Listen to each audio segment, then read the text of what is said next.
രാജ്യത്തിന്റെ പ്രധാനമന്ത്രിയായിട്ട് പോലും ഇന്ത്യയേക്കാൾ കൂടുതൽ മറ്റു രാജ്യങ്ങളിൽ ചെലവഴിച്ച സഞ്ചാരിയാണ് നരേന്ദ്രമോദി. കഴിഞ്ഞ വർഷത്തെ മികച്ച സഞ്ചാരിയായി തെരഞ്ഞെടുത്തിരിക്കുന്നു നരേന്ദ്രമോദിയെ. യാത്രയ്ക്കിടെ ഒബാമയുമൊത്തുള്ള ഈ ചായ കൂടിയാണ് മോദിയെ ഏറെ പ്രശസ്തനാക്കിയത്.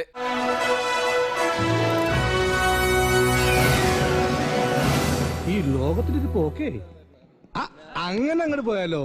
എന്റെ പേരുണ്ട്. എന്താ എന്റെ പേര്? എനിക്കറിയില്ല. ലാലി. എങ്ങനെ? ലാലി. ആ മിടുക്കൻ. ശരി, അപ്പൊ നമുക്കൊരു കാപ്പി കുടിച്ചിട്ട് സംസാരിക്കാം. ഞാനിപ്പോ കുടിച്ചുള്ളൂ. എന്റെ ഒരു സന്തോഷത്തിന് കാപ്പി കുടിക്കണം. അയ്യോ, ഞാനിപ്പോ കുടിച്ചുള്ളൂ. പ്ലീസ് ഡാ.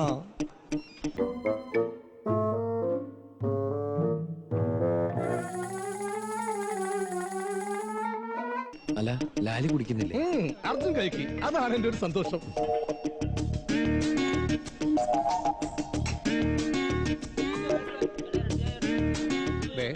എന്തെങ്കിലും ഒന്ന് കഴിച്ചാലും.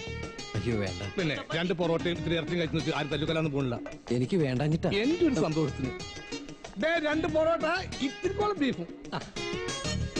ഇതൊക്കെ ഇപ്പൊ പ്ലേറ്റിലായ എന്താ ബില്ലേ?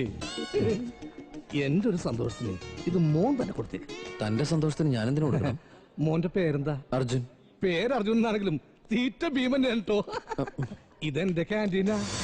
ഞാനാ മുതലാളി, ഓണർ, പ്രൊപ്പറേറ്റർ.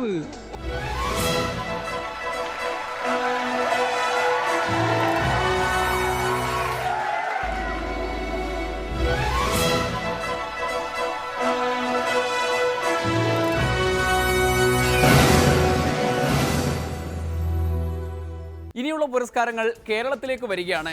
കണക്കാറ്റ പുരസ്കാരങ്ങൾ നിരവധിയുണ്ട്.